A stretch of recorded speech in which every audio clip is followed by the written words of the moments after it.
President Trump has labeled Nigeria a country of particular concern over the continued violence against Christians in that country, which has resulted in thousands of deaths. Over 3,000 Christians have been killed in Nigeria this year alone, according to third parties that are monitoring the violence there.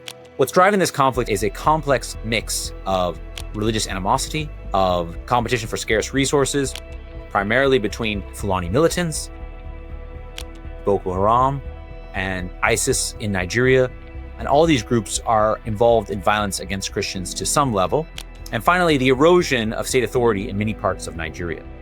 You have these groups of farmers and local groups that form militias to try to defend themselves from Fulani raiders and from Fulani attacks. And I think it's really important to highlight that while the majority of those killed in the attacks have been Christians, there's also Muslims that have been killed in these attacks. And that's coming from third-party groups that are Christian observers that are looking at religious freedom of Christians. They're the ones reporting that a large number of Muslims are also being killed.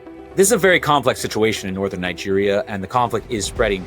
And while the United States could use airstrikes and special forces raids to attack militant groups in Nigeria and to attack terrorist groups in Nigeria, the situation is very complex there, and it's unlikely to see what the path to victory would be. Though obviously there could be efforts to improve the situation and improve security in northern Nigeria, improve the capabilities of these various militias I've talked about to defend themselves, and obviously to improve the capabilities of the Nigerian military to protect all of its people, regardless of their faith. And that's something that when I talk to people on the ground, that's the solution they would like to see. They would not like to see a U.S. military intervention. What they would like to see is U.S. support for the Nigerian government and military to expand its capabilities and capacity to defend people in these areas of Nigeria where we've seen really these gruesome attacks on civilian populations.